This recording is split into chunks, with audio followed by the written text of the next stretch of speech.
Bonjour à tous et bienvenue dans le 12-45, mercredi 15 novembre. Voici les titres. Des pistes de ski ouvertes aujourd'hui. C'est le cas dans la station savoyarde de Courchevel. Grâce aux importantes chutes de neige de ces derniers jours, les skieurs peuvent profiter d'une ouverture précoce. L'instituteur de Côte d'Or, poursuivi pour le viol d'une fillette de 4 ans, a-t-il été accusé à tort? C'est ce qu'il soutient. La justice vient de lever sa mise en examen pour le placer sous statut de témoin assisté. L'instituteur de Côte d'Or, poursuivi depuis mars dernier pour le viol d'une fillette de 4 ans, a-t-il été accusé à tort? La justice vient en effet de lever sa mise en examen pour le placer sous statut de témoin assisté. Une première victoire pour lui. Amélie Duchamp et Adrien Cadorel. Pour la première fois, c'est avec le sourire qu'Éric Pey et sa femme quittent la cour d'appel de Dijon. Ça y est, parce que la chambre de l'instruction vient de rendre sa décision. Il n'y a aucune charge grave et concordante contre monsieur.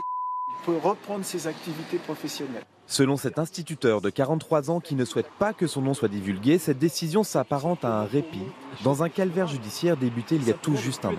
C'est vraiment le soulagement. Je m'étais fait un petit peu une carapace pour ne pas être trop déçu ou trop heureux aujourd'hui, mais finalement, quand on sent le soulagement, on sent le soulagement. Aujourd'hui, j'entends qu'enfin la justice reconnaît que je n'ai pas à être mise en examen pour cette affaire et que cette affaire en réalité ne me concerne pas. 17 novembre 2016, alors qu'il est tout juste nommé à l'école maternelle de Genlis, Éric Pey est placé en garde à vue suite à des accusations d'agression sexuelle d'une élève de 4 ans. Mis en examen, il est incarcéré pendant 4 mois avant d'être libéré. Car de nouvelles analyses révèlent la présence de traces ADN sur les vêtements de la victime qui appartiendraient à un membre de sa famille.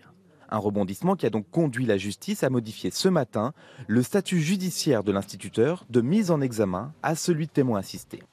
Cela signifie que le juge d'instruction, je dirais vulgairement, le garde sous le coude dans le cadre de son enquête, mais qu'il n'y a plus d'indices graves et concordants contre cette personne. Sans doute, l'enquête va se réorienter vers peut-être d'autres protagonistes et sans doute y aura-t-il des mises en examen.